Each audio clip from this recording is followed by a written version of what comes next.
Добрый день, мои дорогие друзья! Вы на канале Астрология доступна каждому. Меня зовут Оксана Семенович, я автор и ведущая этого канала, я ведический астролог. И тема нашего с вами сегодняшнего видео — это матрица судьбы восходящих близнецов. То есть матрица судьбы или какой-то заложенный при рождении потенциал тех людей, которые родились под восходящим знаком близнецы. И обратите, пожалуйста, внимание, что восходящий знак здесь мы рассматриваем с точки зрения ведической астрологии. Если вы восходящие близнецы, то есть асцендентные близнецы по западной астрологии, может быть такое, что вы на самом деле родились в ведической астрологии под другим знаком. Для того, чтобы вы могли убедиться в том, что вы смотрите правильное видео и смотреть в дальнейшем правильное для вас видео, я рекомендую, если вы первый раз смотрите видео на канале у ведического астролога, построить свой гороскоп в ведическом стиле, узнать свой восходящий знак. Как это сделать, я рассказывала в видеоинструкции, которая у вас сейчас появится по ссылке в правом верхнем углу.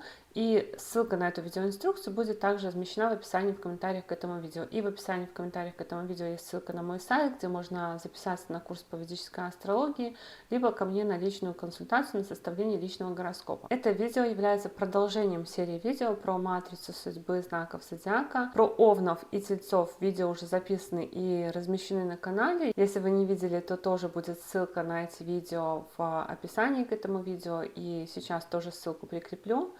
И нужно понимать, для чего вообще это видео. Это видео может помочь вообще в астрологии, тем, кто занимается астрологией, тем, кто изучает астрологию, потому что такая матрица судьбы — это потенциал, заложенный в гороскопе человека, тем, что в каждом доме гороскопа уже находится определенный знак зодиака. Этим знаком зодиака управляет определенная планета.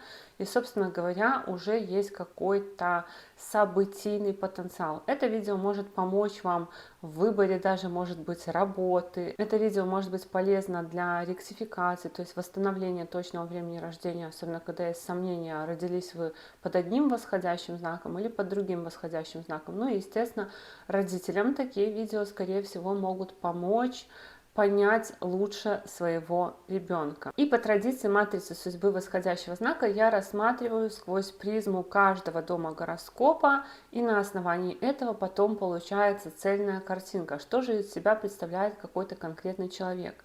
И первый дом гороскопа, который у нас всегда находится в этом ромбике в ведической астрологии, если мы используем такую систему гороскопов, у нас располагается у близнецов в знаке зодиака Близнецы. То есть первый дом гороскопа — это и есть восходящий знак, тот знак зодиака, который восходил на востоке в момент рождения человека. За что отвечает первый дом гороскопа? Он отвечает за внешность, за характер, за темперамент, за здоровье и вообще общее благополучие человека. У близнецов первый дом гороскопа — это знак зодиака Близнецы. Знак зодиака Близнецы находится под управлением планеты Меркурий. И в первую очередь мы с вами рассмотрим внешность близнецов, какие отличительные черты могут быть у близнецов, то есть у тех людей, которые рождаются под восходящим знаком Близнецы. Меркурий — планета молодости, планета любопытства, анализа, информации, коммуникации. И в том числе Меркурий в ведической астрологии считается планетой бесполой. Это очень юная планета, поэтому какие-то черты андрогинности могут, естественно, присутствовать у близнецов. Но в целом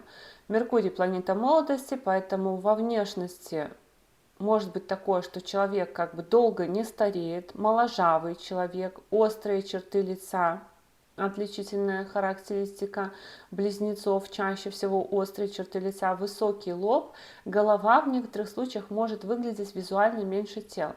Я бы хотела сделать ремарку, как обычно я делаю ремарку, что внешность у каждого человека очень индивидуальна, и она зависит не только от восходящего знака, но она зависит еще и от того, куда попал управитель всего гороскопа, то есть в данном случае Меркурий, в какой он дом попал, знак, с какими он планетами соединяется, какие планеты аспектируют первый дом, либо находятся в первом доме.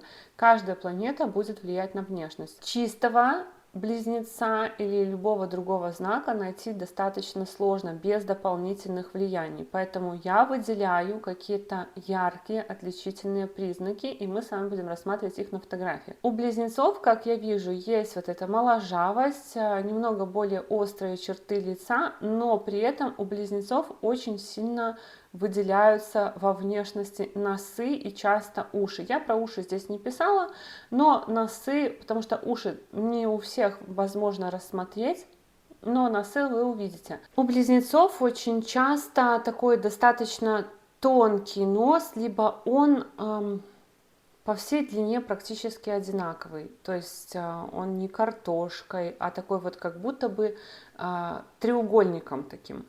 И очень часто у близнецов он чуть-чуть укороченный, то есть я буду показывать на примерах, как будто бы между носом и верхней губой достаточно большое пространство. Поэтому я даже заметила, что некоторые мужчины-близнецы отпускают усы и носят усы всю жизнь, потому что, видимо, им кажется, что это какой-то дефект, и они этот дефект, якобы дефект, перекрывают усами.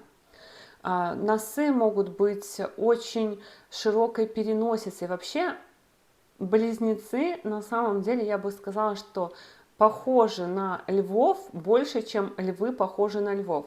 То есть если знак зодиака Лев, и мы будем потом рассматривать, у них обычно там пышная прическа, шевелюра, какие-то непослушные волосы.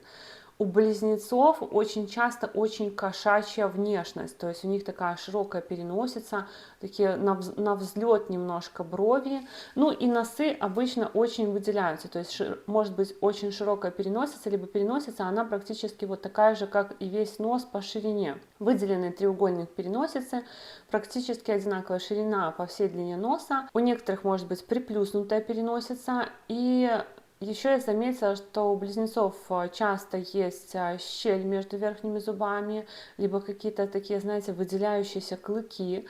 И зубы, которые клыки, вот они могут как-то выделяться.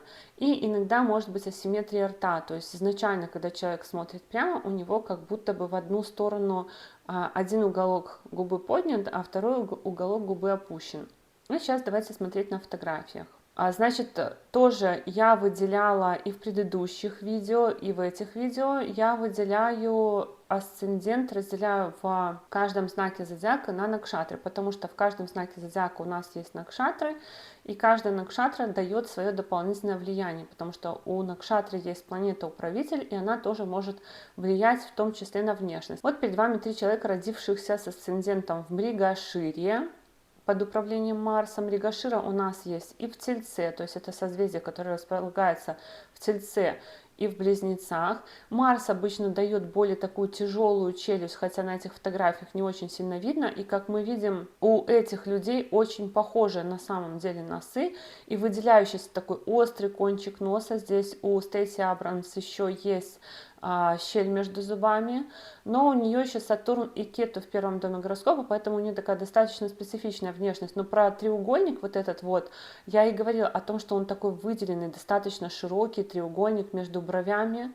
и потом дальше это мы тоже будем смотреть. По сути, как бы здесь тоже видны, кстати, такие яркие черты уши, и на самом деле, как я и говорила, уши очень сложно определить, потому что по фотографиям, и люди часто носят длинные прически, это невозможно как-то очень сильно выделить, но носы здесь выделяются. И по Марсу чаще вот такие глаза, ну Марс склонен давать такие глаза, как будто бы немного с прищуром. Следующие 3 фотографии тоже асцендент в Мригашире. Носы, в принципе, тоже похожи. Посмотрите, у этих людей вообще практически одинаковые носы. Пьер Луиджи Калина, у него Меркурий, конечно, в Водолее, поэтому вообще еще более такая странная внешность. Очень такой высокий вот этот промежуток между носом и губами. И здесь тоже достаточно высокий. То есть носы по сравнению с тем, какими они могли бы быть, они выглядят такими как будто бы вот треугольная такая капелька и достаточно короткие, я бы сказала, носы. То есть, ну, я не в том смысле, что я кого-то хочу как-то Я просто пытаюсь выделить какие-то отличительные черты. На мой взгляд, вот у этих людей очень похожи носы. У Атики Ор, у нее явно видна марсианская вот эта вот челюсть и при этом такой аккуратненький нос. Следующий асцендент это Ардра. Ардра, они очень вообще по внешности необычные чаще всего. Вот Ардры вообще очень сильно похожи, на мой взгляд, на семейство кошачьих. Если вы помните, была такая женщина, Жаслин Виндельштейн, по-моему, ее звали, женщина-кошка, которая очень сильно себя перекраивала и пыталась превратиться в кошку, потому что мужу нравились кошки. Я пыталась восстановить ее время рождения. Мне кажется, что она тоже родилась под восходящим знаком Близнецы как минимум. Но посмотрите, то есть вот этот вот треугольник в совокупности с губами, он как-то создает такое ощущение реально какой-то кошачьей внешности. И у Марсии Кросс, которая играла Бри Ван де Камп в «Отчаянных домохозяйках», у нее тоже такая внешность кошечки такой, у нее брови такие на взлет. Ардра, конечно, особенные, у них влияние Раху, они могут быть очень необычными. Энн Арчер на самом деле на этой фотографии не видно, когда ее снимают так немножко полубоком, у нее очень широкая вот эта переносица, прям очень широкая, и нос кажется реально, как будто бы она львица. И при этом здесь я еще написала ремарку, что ардры часто носят не свое имя, отчество или фамилию. Вообще ардры очень часто в детстве, они могут даже не знать, у них может быть такая тайна рождения, что ребенок родился, его назвали, дали, допустим, отчество не того человека, который их отец на самом деле, их отчима, или, например, в детстве дали одну фамилию, потом поменяли. Я не имею в виду сейчас про смену фамилии, когда женщина вступает в брак и берет фамилию мужа. Я имею в виду именно в детстве, что у Артур часто такое бывает, что близнецы, которые родились под восходящим знаком Ардра, у них может быть перемена имени, перемена фамилии, перемена отчества даже, и в том числе в детстве. Ну вот здесь тоже вроде как Ардра, но они уже не такие ярко выделенные, похожие на кошечек, но у Бахледы, Алиции Бахледы тоже такой нос узнаваемый, и у Бена Барнса тоже можно видеть такая капелька, как будто бы носа. Ален Джозеф Персиваль, у него Меркурий в Тельце и Солнце в первом доме. У него вот на самом деле очень видно Солнце и очень видно знак зодиака Телец, даже больше, чем Близнецы. У Алисы Бахледы тоже такой более марсианская внешность, потому что еще в Овне находится Меркурий, управитель всего гороскопа. Бен Барнс тоже Марс в первом доме, и видно вот такой вот, он больше похож на Скорпиона даже внешне, чем на Близнецов, поэтому вот такое смешение, когда несколько планет влияют на асцендент, или когда управитель всего гороскопа смешивается, соединяется с несколькими планетами, оно, конечно, может вводить в заблуждение по поводу внешности. Асцендент в Пунарвасу. Пунарвасу это накшатра под управлением Юпитера. Вот Пунарвасу и Юпитер, они могут давать более крупный нос, более крупные уши. И вот Пунарвасу еще они какие-то в основном все такие белая кожа, темные волосы. Очень много я вижу таких Пунарвасу, людей, у которых белая кожа, темные волосы. Ну, Гийом Депардье – это сын Жерара Депардье, у него тоже такая выделяющаяся, видите, уши выделяются и нос выделяется. Но для Юпитера это в целом характерно. У Шанталь Акерман тоже в целом видно, что уши немножко оттопыриваются, нос тоже достаточно острый. У Александра Лекси, у нее Меркурий во Льве, Сатурн в первом доме, тоже достаточно такое сильное смешение, но в целом они в чем-то все втроем, эти люди тоже, на мой взгляд, похожи. И еще асцендент в Пунарвасу, тоже влияние Юпитера на внешность. Тоже посмотрите, вот такие все темноволосые. У Алмонда Марка Меркурий, Солнце в первом доме, но у него такая прям очень андрогинная внешность, такая моложавая очень внешность. Чичилия Бартоли, у нее Меркурий в Тельце, Юпитер в первом доме, здесь достаточно сильное влияние других планет, но тоже Вот Чичилия Бартолли, допустим, больше тоже похожа на Тельца, чем на Близнеца. Возможно, из-за того, что Меркурий это такая планета, еще считается вообще, что Меркурий это такая планета, которая легко подстраивается. То есть, если она соединяется с добрыми планетами, она приобретает хорошие черты. Если она соединяется со злыми планетами, она приобретает злые черты. То есть, возможно, очень сильное влияние именно на Близнецов оказывает тот знак, где находится сам по себе Меркурий. Вот у Алмонда Марко Меркурий в первом доме гороскопа, то есть это прям близнецы-близнецы и немножко Солнца. Ну, здесь мы видим, у него тоже нос очень похож на те носы, которые мы видели на предыдущих картинках. Капитан Бифхарт, не помню, как зовут на самом деле этого человека, у него тоже явно видно, что у него достаточно большой промежуток между носом и губами, но еще Меркурий и Солнце в Козероге, и такая более строгая у него внешность, более серьезная, и у него такое прозвище «бычье сердце», но уши, кстати, очень видно выделяющиеся. И по сути, все это у нас 3 типажа, которые есть у близнецов. Некоторых очень легко увидеть сразу с первого взгляда, некоторых может быть не очень просто, но я надеюсь, что после того, как выйдет полностью серия видео, всем будет понятно и легко, как отличить один знак от другого, или, по крайней мере, вы лучше будете выделять какие-то отличительные черты у знаков зодиака и будете выхватывать, что на самом деле здесь доминирует, что здесь точно преобладает и что здесь точно есть. Здоровье близнецов – это следующий вопрос. У близнецов есть склонность к травмам. Есть склонность к травмам, нарывам, ожогам, высокой температуре, дорожно-транспортным происшествиям. Это дальше я буду объяснять почему. Также слабыми органами из того, что я смогла накопать, из того, что я вижу, является кишечник, сердце, голени, мочеполовая система и грудная клетка. По характеру и темпераменту тоже на самом деле все знают, что считается, что близнецы, они двуличные, считается, что близнецы, они такие шебутные, что они долго не задержатся на одном месте, что они любознательные, общительные, что они болтливые. Но на самом деле у близнецов есть свое мнение, и они не такие поверхностные, как про них вообще принято говорить. И несмотря на распространенное мнение о их суетливости, я вижу, что близнецы, и даже по их матрице судьбы, мы с вами посмотрим, они наоборот редко суетливые. В основном они выдержанные, внешне спокойные, даже говорят чаще всего тихо. Они не громкие, они, я бы даже не сказала, что очень сильно привлекают к себе внимание. Близнецы склонны к революционным идеям, но они очень много делают втихаря. Они склонны к тихушничеству, к тому, что вы никогда... Вот двойственная натура близнецов, она действительно здесь проявляется в том, что близнецы, они могут, конечно, быть себе на уме, при этом вы можете думать про них одно, они на самом деле другие. И близнецы Ардра, они вообще молчаливо-гневливые могут быть, и они могут иногда просто расплакаться ни с того ни с сего, и потом жить как будто бы ни в чем не бывало. И краснеют Ардры тоже перед этим. Но в целом близнецы все-таки не такие, как описывается в целом характеристика знака зодиака. Да, у них в первом доме гороскопа Меркурий, то есть им, конечно, интересно наедине с собой. Они такие вещь в себе, потому что планета знаний находится в первом доме гороскопа, в доме моего тела.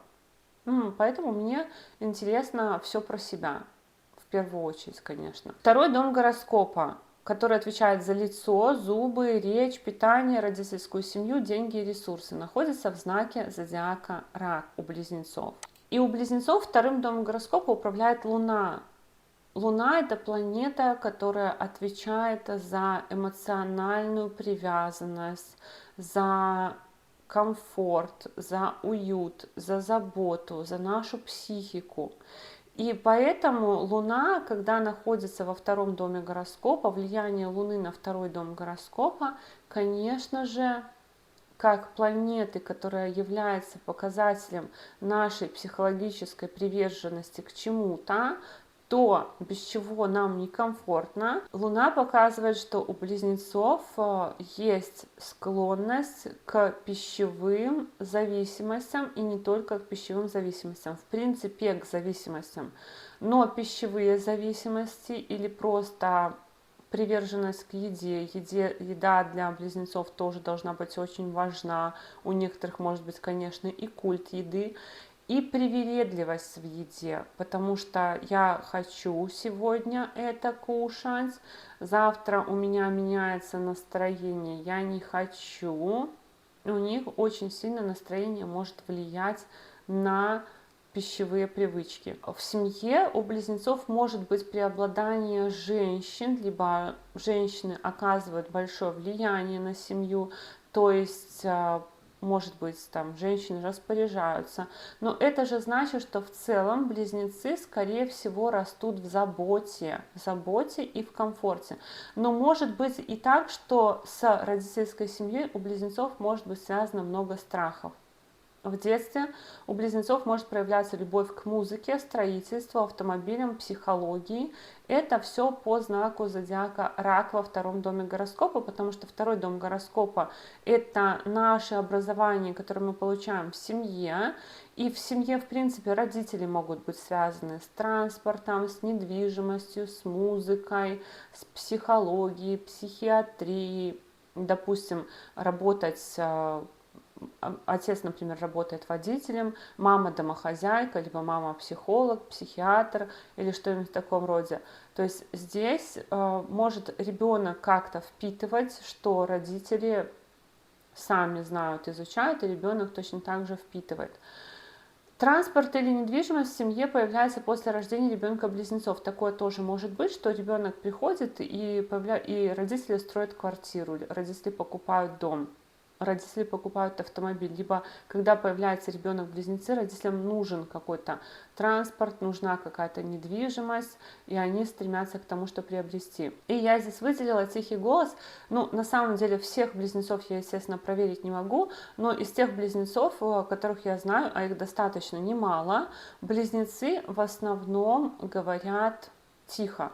Но они могут говорить громко, но они не привыкли надрываться. Они любят, чтобы к их словам, к тому, что они говорят, прислушивались и слушали с уважением. Я сейчас буду объяснять, почему. И с точки зрения заработка, естественно, так как это второй дом гороскопа, дом наших денег, то, конечно, близнецы склонны и к эмоциональным покупкам, и склонны в том числе зарабатывать в сферах строительства, в сферах автомобильных, психологии, музыки, недвижимости и так далее. Но на самом деле у близнецов такой гороскоп, такая матрица, что близнецы действительно очень разнообразные ребята, и у них может быть очень много сфер, в которых они себя могут попробовать. Третий дом гороскопа у близнецов, дом собственных усилий, отвечает за младших братьев и сестер, друзей, хобби, руки, короткие поездки, храбрость, собственные усилия. И в третьем доме гороскопа у близнецов знак зодиака Лев. Вот тоже действительно,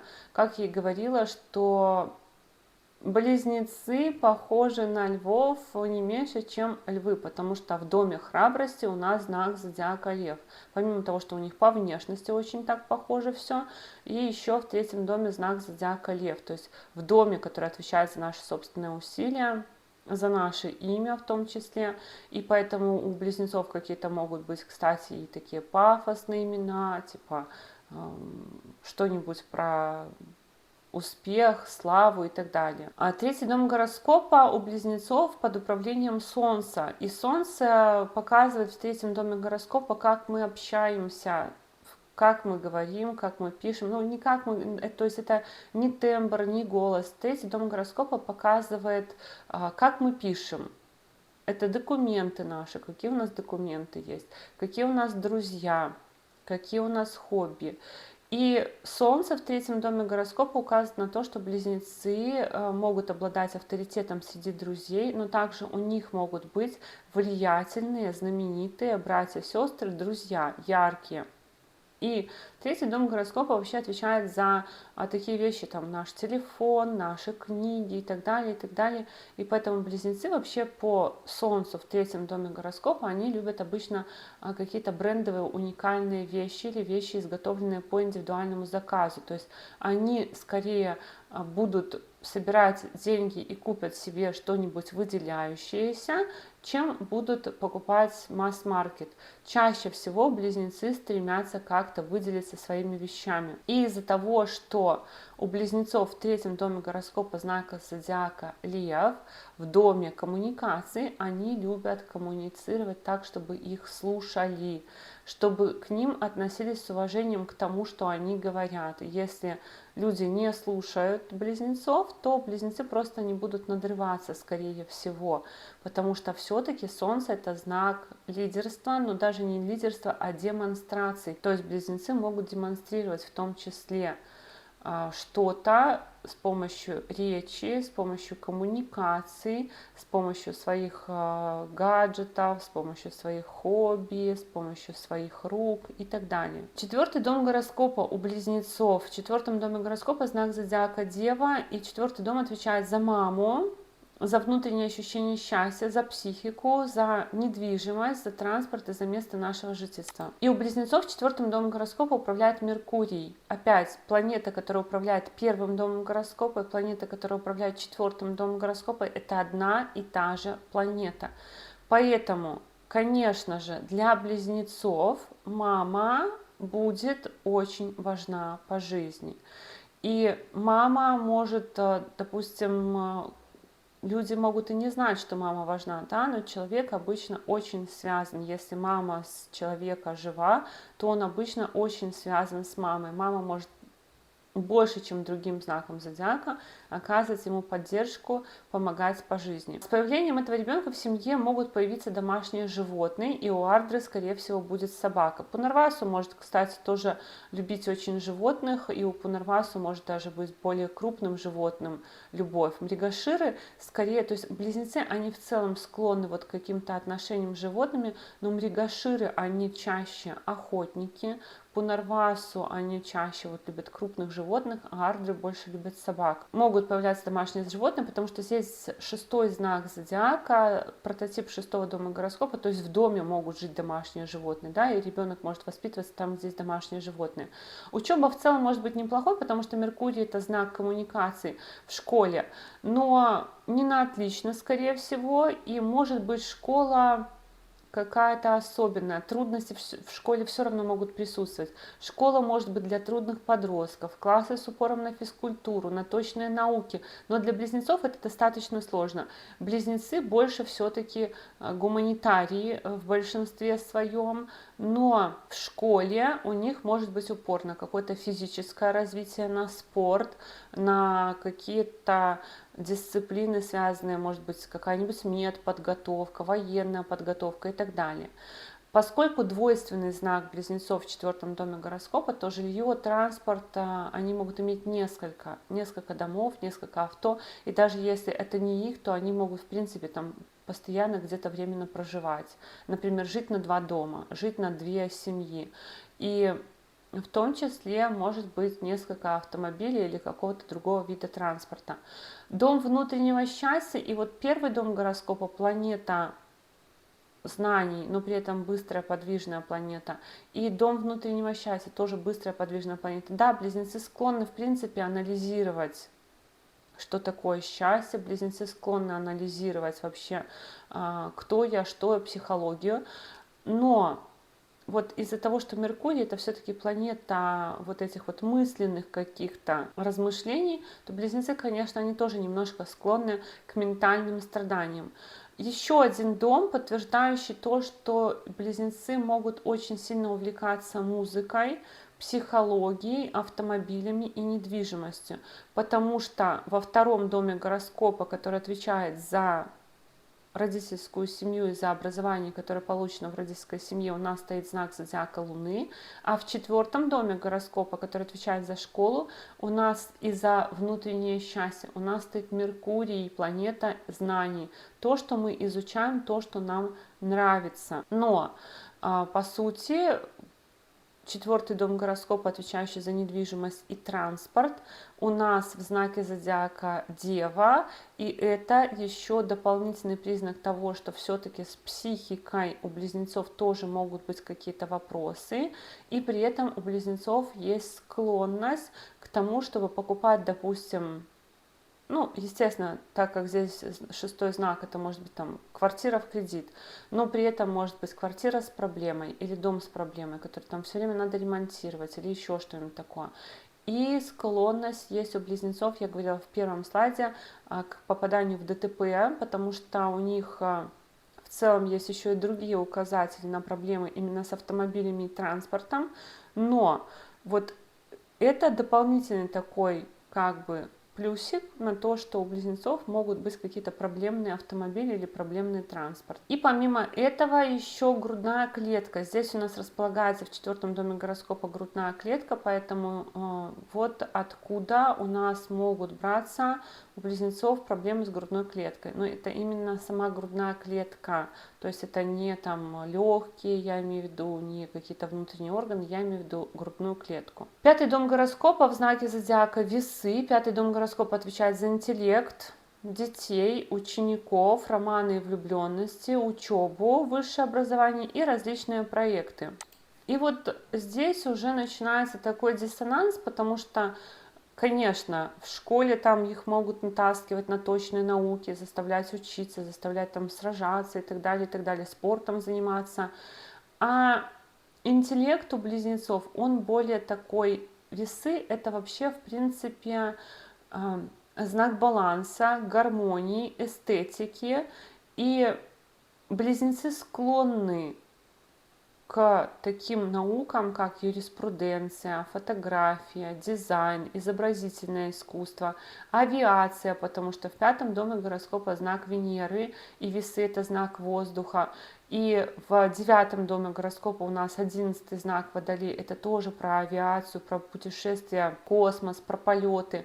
Плюс архитектура, и экономика, естественно, по Венере тоже. Если, допустим, близнецы идут в медицину, а медицина тоже возможна, потому что в 9-м доме гороскопа, который тоже отвечает за образование, находится знак зодиака Водолей, знак служения и тоже знак медицины, то скорее тогда это будет стоматология, офтальмология, гинекология, урология, то есть по Венере. У близнецов 5-м домом гороскопа управляет Венера, и Венера же управляет 12-м домом гороскопа, домом зарубежных путешествий, домом дальних поездок, и поэтому у близнецов есть потенциал на обучение в другом городе или стране, на получение образования в другом городе и стране, но это же дает потенциал на то, что близнецы могут бросать обучение, могут не заканчивать свое обучение. Это первое указание. И есть еще одно указание. Мало того, что в 4-м доме гороскопа знак зодиака Дева, это знак проблем, грубо говоря, в доме школы.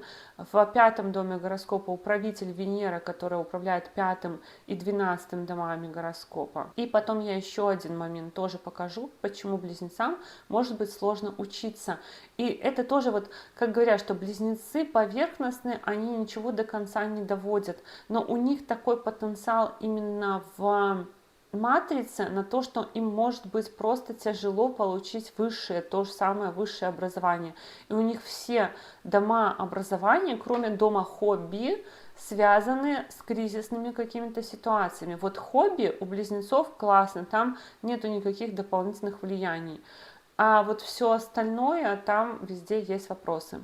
Дети у близнецов, естественно, красивые, творческие, но могут быть разлуки с детьми, потому что 5-й и 12-й дом гороскопа связаны. Дети могут уезжать на обучение в другие страны, тоже и города. Дети могут рождаться в других странах и городах. И у женщин во время родов или беременности может быть параллельное лечение, то есть это 12-й дом гороскопа, то есть беременность протекает каким образом? Либо, допустим, женщина очень много на сохранении лежит, либо, может быть, какие-то истории, что она куда-то уезжает рожать, либо куда-то уединяется. И вот такие вот могут быть истории, что во время беременности обнаруживается какая-то болезнь, и ее нужно долго лечить параллельно. Опять же, так как у нас 5-м и 12-м домом гороскопа управляет Венера, здесь у нас показатель на то, что могут быть проблемы с транспортом, транспортом, но и болезнь сердца, потому что 5-й дом это дом сердца, и дом сердца соединен с 12-м домом гороскопа, с домом, который отвечает за медицинское лечение. 6-й дом гороскопа у близнецов это знак зодиака Скорпион, и 6-й дом гороскопа отвечает за врагов, долгов, болезни, борьбу и служение. И вот он еще один такой не самый приятный для близнецов момент. Сами по себе люди, близнецы, да, активные, подвижные, но в 6-м доме гороскопа, в доме борьбы, находится Марс. И знак кризисов, знак опасности. Поэтому, конечно, у близнецов кризисов тоже в жизни может хватать. Но влияние Марса на 6-й дом гороскопа вообще может давать проблемы с мочеполовой системой и кишечником. Именно нахождение там Скорпиона, знака зодиака Скорпион. Могут страдать голени у близнецов. Почему? Потому что у них 6-й и 11-й дома гороскопа связаны Марсом, планетой, которая отвечает за травмы. И 11-й дом гороскопа это у нас голени. Ну, еще там частично уши можно тоже сюда отнести. Но в целом вот 6-й дом гороскопа, 11-й дом гороскопа это связь ног с болезнями. Проблемы со здоровьем у близнецов часто решаются хирургическим путем. У них есть из-за Марса в 6-м доме гороскопа склонность к травмам, ранениям, ДТП, высокой температуре, ожогам и так далее, и так далее. И что еще интересно, 6-й дом это дом служения, это один из домов работы, дом служения, поэтому в целом тоже близнецы часть своей какой-то жизни могут быть склонны к военной карьере, военной службе, но и конкуренции в работе, либо служба их, работа их может быть связана с кризисами, тайнами, с финансами, с налогами, страховками и требовать высокого уровня выносливости, либо они могут в принципе быть в работе такими достаточно выносливыми, работа в напряжении может быть. Ну, естественно, это могут быть сферы интимных услуг, криминала и прочего. И вот здесь начинается интересно с точки зрения работы у близнецов, потому что у нас в 6-м доме служения знак зодиака Скорпион. То есть это намек на то, что близнецы могут заниматься, допустим, какой-то незаконной деятельностью. Конечно же, склонны есть, конечно же, кто-то из близнецов может быть склонен к криминальной деятельности. Но в первую очередь здесь намек на то, что работа может быть связана с тайнами. И мы можем не знать о том, что близнецы делают на своей работе или чем они там занимаются. Или же у них такой тип борьбы. То есть 6-й дом гороскопа это дом борьбы, и у них такой тип борьбы, что-то сделать из-под тишка. Либо они начинают бороться с обстоятельствами, когда доходят до какого-то кризиса. То есть все ок, есть проблема, я ее не решаю, пока эта проблема не стала невыносимой. То есть у них может быть такое с наскока решить какую-то проблему. 7-й дом гороскопа, который отвечает за партнерство, коллег по работе и коллег по команде. То есть это может быть муж, жена, коллеги по отделу, с которыми мы работаем, бизнес-партнеры, коллеги по команде спортивной, по группе музыкальной и так далее. Здесь у нас знак зодиака Стрелец. Стрельцом управляет Юпитер, сам по себе Стрелец двойственный знак, что уже говорит о том, что у близнецов, естественно, может быть несколько браков, либо могут быть параллельные романы, близнецы склонны. Вот отсюда у нас идет то, что близнецы любвеобильные, то, что близнецы склонны к нескольким параллельным романам, но у близнецов партнеры, скорее всего, такие любящие детей, животных, это могут быть юристы, банкиры, философы, такие юпитерианцы потенциально, какие-то, может быть, влиятельные, либо, может быть, мудрые. И партнеры для близнецов являются учителями, то есть они могут оказывать значительное влияние на близнецов по жизни. Естественно, партнеры могут помогать в карьере, потому что у близнецов 7-м и 10-м домом гороскопа управляет Юпитер, то есть партнерство и работа неразрывно связаны, личная жизнь и работа. И партнеры могут помогать в карьере, статус близнецы могут приобретать через партнерство.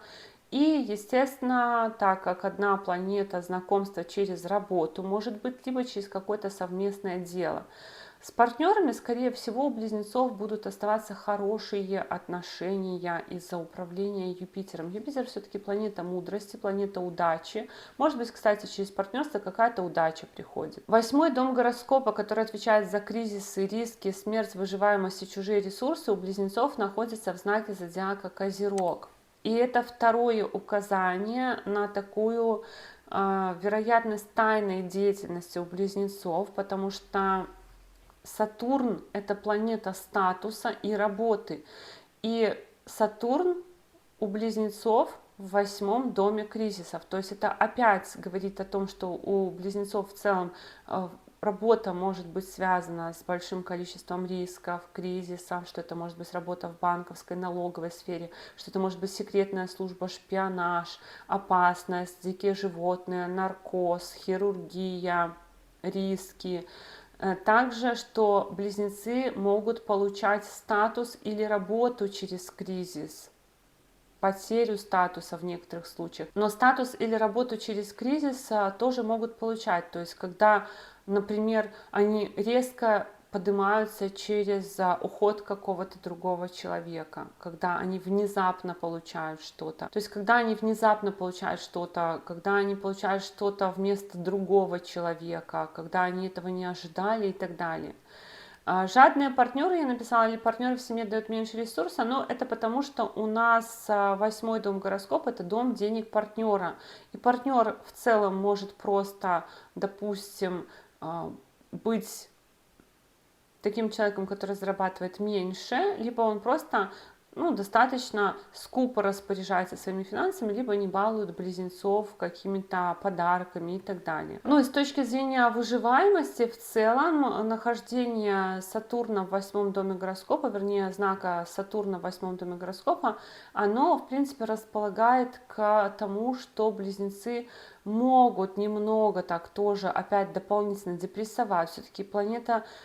Все-таки Сатурн — это депрессия, все-таки Сатурн — это такие вещи, как старость, как болезни, и в 8-м доме рисков, кризисов. Это дополнительное указание, что близнецы, они тоже немножко склонны все-таки к такой рефлексии, к размышлениям, плюс еще у них есть склонность к зависимостям по 2-му дому гороскопа. Но и с точки зрения выживаемости, в принципе, знак Сатурна в 8-м доме гороскопа, он тоже должен способствовать высокому уровню продолжительности жизни. 9-й дом гороскопа, который отвечает за отца, учителя, мораль и религию, высшее образование, зарубежные путешествия, отношения с властью. И у близнецов в 9-м доме гороскопа находится знак зодиака Водолей. Во-первых, конечно, Водолеем управляет Сатурн. И Сатурн, получается, управляет 2 домами, 8-м и 9-м, то есть кризисы и отец. Кризисы и высшее образование, кризисы и религия, кризисы и эмиграция, кризисы и отношения с органами власти. Поэтому, естественно, это еще одно подтверждение того, что близнецы могут бросать получение образования, либо получение образования может быть связано с прохождением какого-то кризиса, когда может быть сложно закончить обучение. Также связь 8-го и 9-го дома гороскопа может давать какие-то кризисы в жизни отца, либо кризисы, которые приходят в жизнь, связанные с отцом. Естественно, поскольку здесь Сатурн, то это может быть точно так же отстраненные отношения с отцом, либо отец может исчезать в жизни, и могут быть не родные отцы воспитывать, и, кстати, вот особенно ардры, то они тогда могут вообще носить имя чужого отца и не знать, что у них чужой отец. Но отец может и спасать в тяжелых кризисных ситуациях, каких-то приходить на выручку. И точно так же образование по вот этому водолею связано, может быть, с авиацией, но здесь уже больше склонность к таким политехническая, социология, философия и так далее. И тоже образование классическое, государственное, может быть религиозное. Водолей все-таки это тоже такой знак немного про будущее, про людей, про любовь к людям.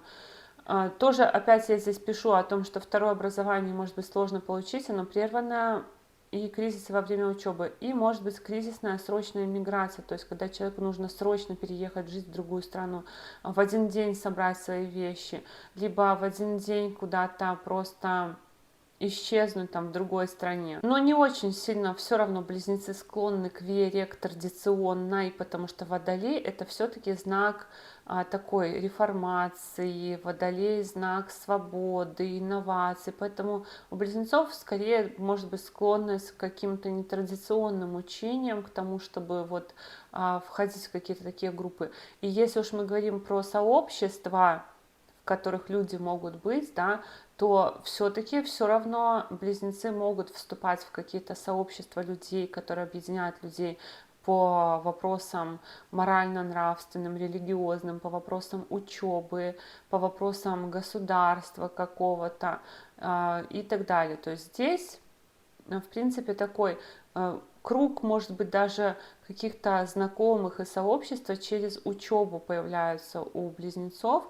И, кстати, этому еще есть подтверждение тому, что в 7 доме гороскопа у нас 9-й знак, знак Юпитера, то есть какие-то партнеры могут приходить через учебу, например, партнеры по личной жизни, какая-то команда формироваться через учебу, но и друзья точно так же могут приходить через учебу. Вообще у близнецов в 3, 7 и 11 домах гороскопа, в домах, которые связаны с коммуникациями, огненные знаки, то есть близнецы очень инициативны, с другой стороны, в общении. Они могут общаться, не стесняются, у них тоже должны быть связи.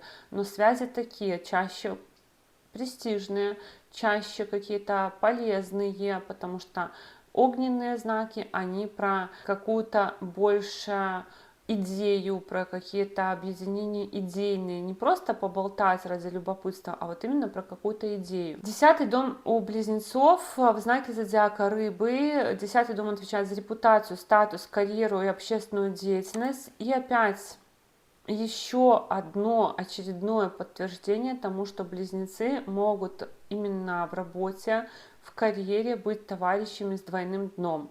Они могут вести там какую-то параллельную работу, потому что здесь вообще у нас двойственный знак в 10 доме. Естественно, у них может быть несколько статусов, несколько работ, или они могут вести какую-то параллельную деятельность. Юпитер управляет 10 домом, поэтому, естественно, они склонны к международной карьере.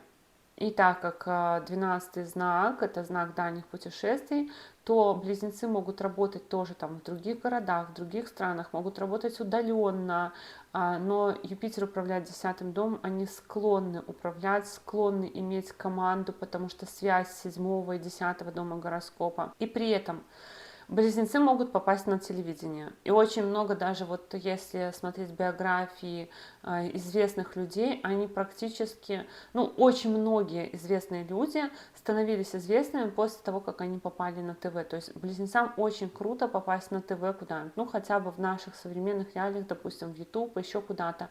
Плюс близнецы могут, в принципе, помимо вот этой вот тайной шпионской агентурной деятельности, ну и Юпитер еще подтверждает, что это могут быть классные банкиры, они еще очень классные в сферах иллюзий.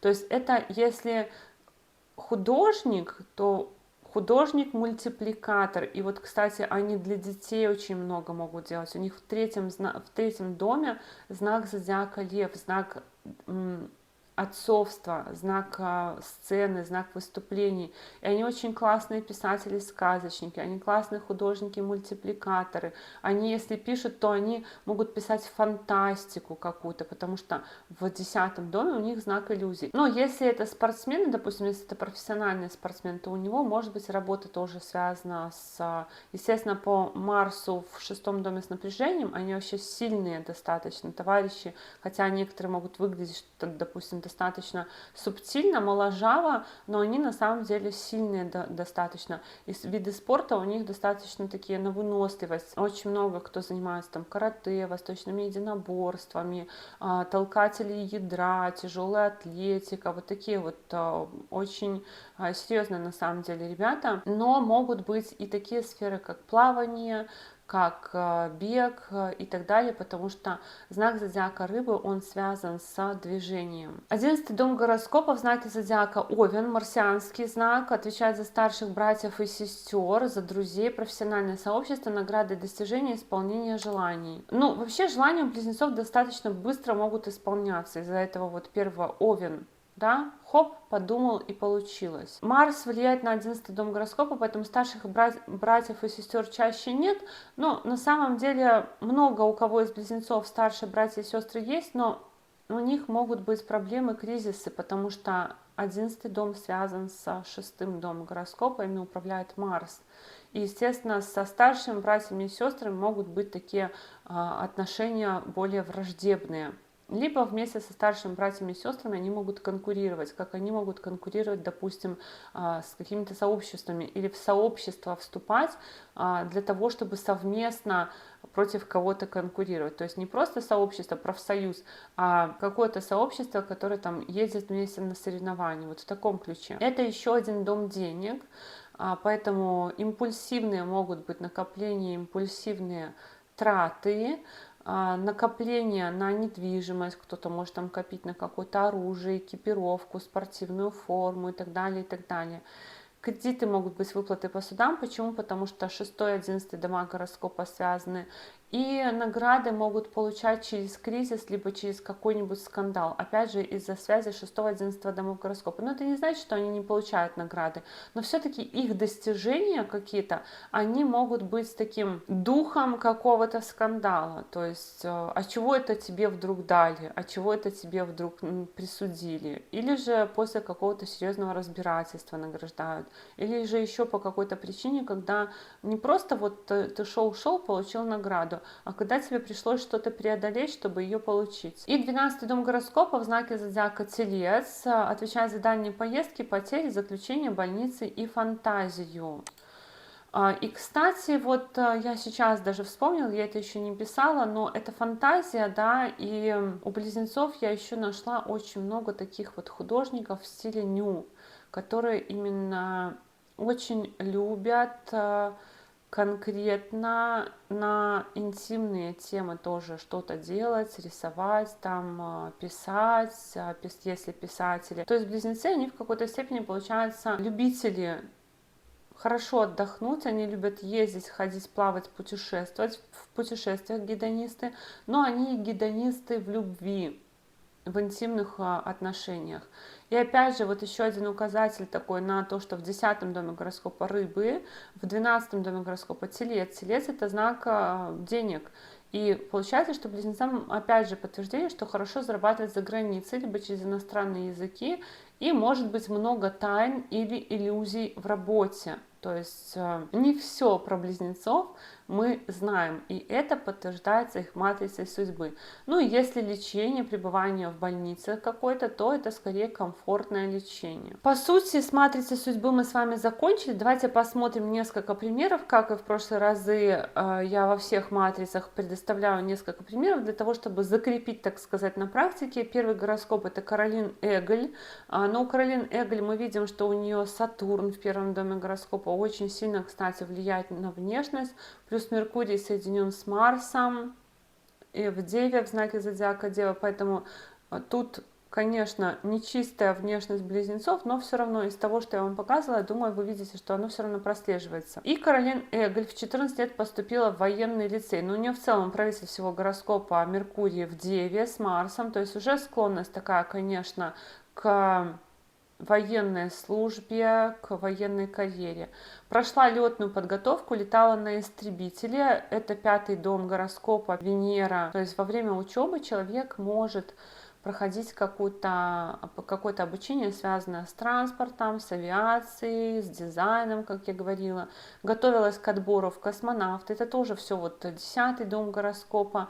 Но она, наверное, космонавтом так и не стала. Она умерла после второй беременности, потому что во время второй беременности у нее обнаружили меланому, и она приняла решение рожать. В общем, не хотела прерывать беременность, она лечилась, но после родов она умерла. И, по сути, кризисы здесь, конечно, у нее подчеркнуты Раху в Скорпионе, но в целом все равно есть вот эта склонность к тому, чтобы изучать во время школы что-то связанное со спортом, с физкультурой, с какой-то военной подготовкой и так далее. Эймс Олдридж – это сотрудник ЦРУ, двойной агент, ну, конечно, с таким наполненным еще 12-м домом гороскопа, но при этом Меркурий в первом доме гороскопа у него, Меркурий в Близнецах. Его отчисляли из института, ему было сложно получить образование. Он женился на сотруднице ЦРУ, то есть на своей коллеге. В личном деле была пометка об алкогольной зависимости, но он был очень такой сложный товарищ, потому что его долго не могли разоблачить. Он вредил своему ведомству, в котором он работал. Из-за его действий очень много пострадало его коллег конкретно. Поэтому двойное дно здесь в работе, оно, конечно, подчеркнуто еще этим Кету в 10-м доме гороскопа и тем, что управитель 10-го дома в 12-м доме гороскопа. Но, в принципе, все равно и по матрице близнецов такое тоже может быть. Следующий гороскоп — это Хантер Байден. Я думаю, что многие из вас его знают. Хантер Байден — это сын Джо Байдена, бывшего президента США. И Хантер Байден по образованию юрист, он был государственным служащим и бизнесменом.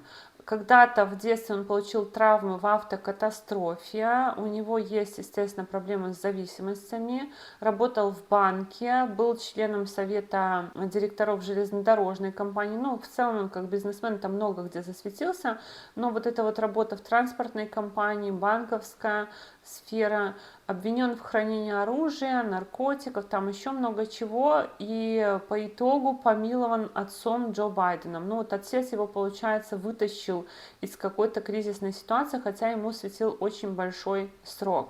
И Карла Бруни Саркози, которая, кстати, тоже очень похожа на вот эту вот львиную, кошачью, у нее очень похожа такая кошачья внешность. Это экс-первая леди Франции, модель, певица, поэт и композитор.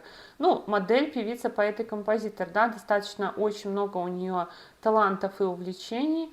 Ее отчим руководил концерном Pirelli, а мама пианистка. То есть вот семья родительская, здесь знак зодиака Рак, то есть семья может быть связана с транспортом, с музыкой, родители. Для мамы, конечно, вот она работа, для отчима, отца вот она работа, но родители здесь, и они все равно как-то перекликаются. Вот отец руководил концерном Pirelli, а Pirelli — это фирма, которая выпускает автомобильные шины. А мама пианистка, музыка у нас тоже связана со знаком зодиака Рак.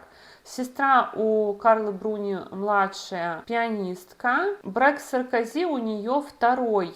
И после брака с Саркози Карла Бруни получила, естественно, титул первой леди Франции, но помимо этого она получила еще и гражданство Франции. То есть вот через брак она получила и титул, какой-то статус, и гражданство другой страны, по сути, как бы по сокращенной процедуре, можно сказать. Ну вот и все, мои дорогие друзья, такой у нас с вами сегодня был обзор матрицы судьбы восходящих близнецов. Я надеюсь, что это видео будет вам интересным, полезным, и я благодарю вас за поддержку этого канала в виде ваших лайков, комментариев и обратной связи. Но если вы еще не подписаны на этот канал, то, конечно же, приглашаю вас подписываться, и до новых встреч. Пока-пока!